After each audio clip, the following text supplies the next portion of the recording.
ನಾಡಿನ ಹೆಮ್ಮೆಯ ನೆಚ್ಚಿನ ಮಾಜಿ ಪ್ರಧಾನಿ ದೇಶಕ್ಕೆ ನೂರಾರು ಶಾಶ್ವತ ಯೋಜನೆಗಳನ್ನು ಮತ್ತು ಕೃಷಿಗೆ ಹೆಚ್ಚಿನ ಒತ್ತು ಕೊಟ್ಟು ಭಾರತೀಯ ಜಾತ್ಯತೀತ ಪಕ್ಷವನ್ನ 25 ವರ್ಷ ಕಟ್ಟಿ ಬೆಳೆಸಿದ ಪಕ್ಷಕ್ಕೆ 25 ವರ್ಷದ ಬೆಳ್ಳಿ ಹಬ್ಬದ ಸಂಭ್ರಮವನ್ನ ಜೆಪಿ ಭವನದಲ್ಲಿ ಆಚರಿಸಲಾಯಿತು.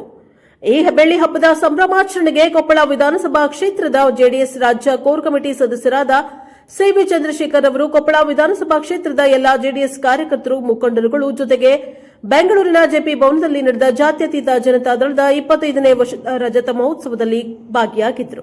ಇದೇ ಸಂದರ್ಭದಲ್ಲಿ ಸಿವಿ ಚಂದ್ರಶೇಖರ್ ಅವರು ಮುಂದಿನ ದಿನಗಳಲ್ಲಿ ಕೊಪ್ಪಳ ವಿಧಾನಸಭಾ ಕ್ಷೇತ್ರಾದ್ಯಂತ ಜೆಡಿಎಸ್ ಪಕ್ಷವನ್ನು ಇನ್ನೂ ಹೆಚ್ಚಿನ ರೀತಿಯಲ್ಲಿ ಸಂಘಟನೆ ಮಾಡಿ ಪಕ್ಷದ ಏಳಿಗೆಗೆ ಶ್ರಮಿಸುತ್ತೇನೆ ಎಂದು ತಿಳಿಸಿದ್ದಾರೆ. ಬ್ಯೂರೋ ರಿಪೋರ್ಟ್ ಶೋಭಾ ಎನ್ಕೆಎಸ್ ಟಿವಿ4 ಬೆಂಗಳೂರು.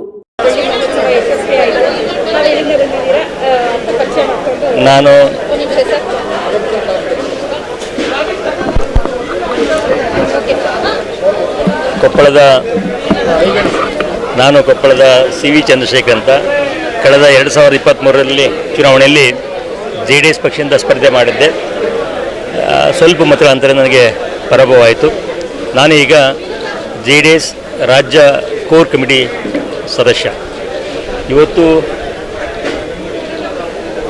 ತಾವು ನೋಡ್ತಾ ಇದ್ರಿ, ಪಕ್ಷದ ಕಚೇರಿಯಲ್ಲಿ ಹಬ್ಬದ ವಾತಾವರಣ. ರಾಜ್ಯದ ಮೂಲೆ ಮೂಲೆಗಳಿಂದ ಪ್ರಾಮಾಣಿಕ ಮುಖಂಡರು, ಕಾರ್ಯಕರ್ತರು, ಇದು ನಮ್ಮ ಸುದೈವ. ಯಾಕಂದರೆ ಪ್ರಾದೇಶಿಕ ಪಕ್ಷ 25 ವರ್ಷಗಳ ನಿರಂತರ ಹೋರಾಟದ ಮೂಲಕ, ಏಳು ಬೀಳುವ ಮೂಲಕ ಮತ್ತು ಪ್ರಾದೇಶಿಕ ಪಕ್ಷ ಈ ರಾಷ್ಟ್ರಕ್ಕೆ ತನ್ನದೇ ಆದಂಥ ಕೊಡುಗೆ ನೀಡಿದಂಥ ಪಕ್ಷ, ಈ ರಾಷ್ಟ್ರಕ್ಕೆ ಪ್ರಧಾನಿಯನ್ನಾಗಿ ಮಾಡಿದಂಥ ಪಕ್ಷ ಮತ್ತು ಈ ರಾಜ್ಯಕ್ಕೆ 2 ಬಾರಿ ಮುಖ್ಯಮಂತ್ರಿಯಾಗಿ ಮಾಡಿ ಸಾಕಷ್ಟು ನಾಯಕರನ್ನ ಬೆಳೆಸಿದಂಥ ಪಕ್ಷ ಇವತ್ತು ಕರ್ನಾಟಕ ರಾಜ್ಯದಲ್ಲಿ ಸದೃಢವಾಗಿ ನೆಲೆಯೂರಿದೆ. ಇಂತಹ ಪಕ್ಷ ಸಾಕಷ್ಟು ರಾಜ್ಯದ ಜನತೆಯ ಪರವಾಗಿ, ರಾಜ್ಯದ ರೈತರ ಪರವಾಗಿ, ರಾಜ್ಯದ ಮಹಿಳೆಯರ ಪರವಾಗಿ, ರಾಜ್ಯದ ಕಾರ್ಮಿಕರ ಪರವಾಗಿ ಸಾಕಷ್ಟು ಅಭಿವೃದ್ಧಿಯನ್ನು ಮಾಡಿ ತನ್ನದೇ ಆದಂಥ ಇತಿಹಾಸವನ್ನು ತಮಗೆಲ್ಲರಿಗೂ ಗೊತ್ತಿದೆ. ಇವತ್ತು ಸನ್ಮಾನ್ಯ ಹಿರಿಯರು, ರಾಷ್ಟ್ರಾಧ್ಯಕ್ಷರು, ಮಾಜಿ ಪ್ರಧಾನಿಗಳಂಥ ಸನ್ಮಾನ್ಯ ದೇವೇಗೌಡರು ತಾವು ನೋಡಿದ್ರೆ ಇವತ್ತು ತಮ್ಮ 65 ವರ್ಷಗಳ ಸುದೀರ್ಘ ರಾಜಕೀಯ ಅನುಭವವನ್ನು ಅವರು ತೆರೆಯಿಟ್ಟು ತಮಗೆಲ್ಲ ಗೊತ್ತಿದೆ. ಕುಮಾರಣ್ಣವರು ಕೂಡ ಇವತ್ತು ರಾಜ್ಯದ 2 ಬಾರಿ ಮುಖ್ಯಮಂತ್ರಿ ಅಂತವರು.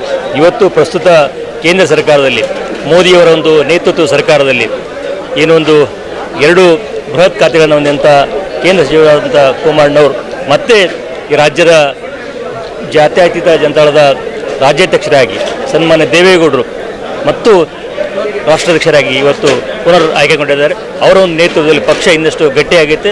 ಮುಂದಿನ ದಿನಗಳಲ್ಲಿ ಈ ರಾಜ್ಯದಲ್ಲಿ ಜೆಡಿಎಸ್ ತನ್ನದೇ ಆದಂಥ ಪ್ರಾಬಲ್ಯವನ್ನು ಹೊಂದಿ ಮುಂದೆ 2028 ಬರ್ತಕ್ಕಂಥ ಸಾರ್ವತ್ರಿಕ ಚುನಾವಣೆಯಲ್ಲಿ ಜೆಡಿಎಸ್ ಬಹುಮತವನ್ನು ಪಡೆದು ಮತ್ತೆ ಈ ರಾಜ್ಯದ ಮುಖ್ಯಮಂತ್ರಿ ಕುಮಾರಣ್ಣವರಾಗಿ ರಾಜ್ಯವನ್ನು ಅಭಿವೃದ್ಧಿ ಪಥದಲ್ಲಿ ಸಾಗಿಸಿರ್ತಕ್ಕ ನಂಬಿಕೆ ನಮ್ಮೆಲ್ಲಗಿದೆ.